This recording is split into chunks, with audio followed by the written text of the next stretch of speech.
नमस्कार, मैं हूं विनय सिंह मौर्य। आप देख रहे हैं मौर्य टीवी। आज मिलवाते हैं हिंदी सिनेमा की फिल्म का अभिनेता चौबे जी से। स्वागत है सर। नमस्कार। सर, अब कौन सी फिल्म आने वाली है अगली? हिंदी या भोजपुरी?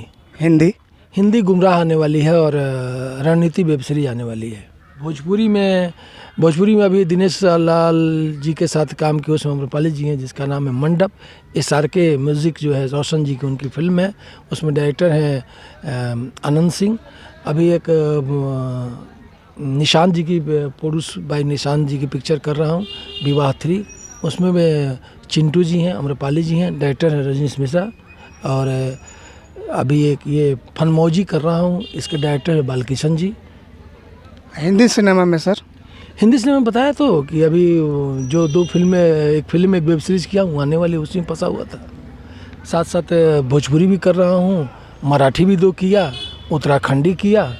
अब यही सब चल रहा है। कहाँ के रहने वाले हैं सर? हम बिहार पटना के रहने वाले हैं। पटना में एक जगह मनेर, वहीं गए। कुणाल सर के साथ काम करके कैसा लग रहा है आपको? कुणाल जी एक समय में मैं जब देखता था तो उनमें जितेंद्र का लुक नज़र आते थे। वो जब मैं छोटा बच्चा था, जो उनकी फिल्में बहुत उस समय हिट आया करती थी। अभी तो कह रहे उस टाइप की पिक्चरें नहीं है जो गोल्डन जुबली बना सके। उस समय पिक्चरें गोल्डन जुबली बनाती थी। उस समय मैं उस समय हाफ पैंट पहनता था, उनकी पिक्चर देता था। आज उनके साथ फ्रेम में खड़ा होने का मौका मिल रहा है, ये मेरा सौभाग्य है। अगली वीडियो में मिलवाएंगे किसी और से। तब तक के लिए धन्यवाद।